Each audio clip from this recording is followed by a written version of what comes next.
بسم اللہ الرحمن الرحیم۔ السلام علیکم۔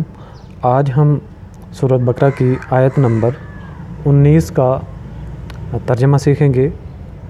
او کصیب من السماء فیہ ظلمات ورعد وبرق یجعلون اصابعہم فی آذانہم من الصواعق حذر الموت واللہ محیط بالکافرین۔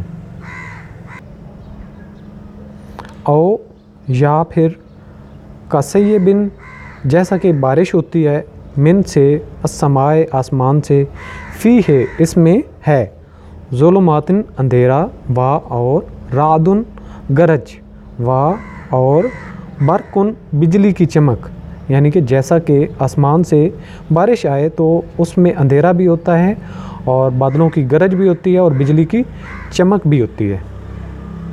او کصیب من السماء فیہ ظلمات ورعد وبرق، یا جیسا کہ آسمان سے بارش ہو اس میں اندھیرے ہوں اور گرج اور بجلی کی چمک۔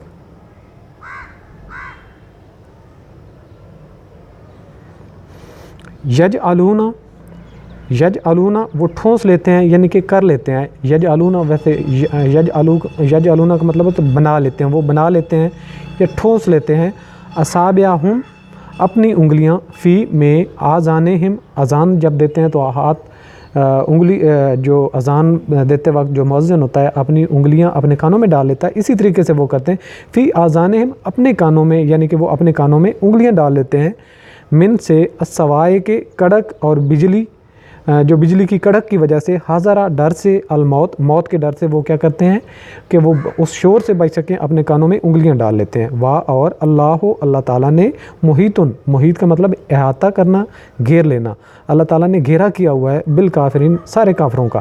تو جتنی بھی چاپلوسیاں کرتے رہیں، جو اللہ تعالیٰ کا جب عذاب آتا ہے تو اللہ تعالیٰ کا عذاب کئی طرح سے آتا ہے، بجلی کی چمک بھی ہو سکتی ہے، بادل کی گرج بھی ہو سکتی ہے، روشنی اور اندھیرا بھی ہو سکتا ہے، تو یہ مختلف چیزیں ہیں اور آپ بھاگ کے کہاں جائیں گے؟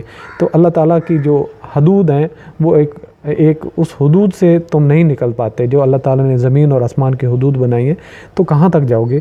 تو گمراہی اور سرکشی میں انسان کو اس حد تک رہنا چاہیے، کیونکہ واپس اس نے اللہ تعالیٰ کی ذات کے پاس ہی لوٹ کے جانا ہے۔ تو یہ ہمارے لیے سبق ہے کہ ہم یہ نہ سوچیں کہ ہم ابدی زندگی جی رہے ہیں یا ہمیں موت کبھی نہیں آئے گی۔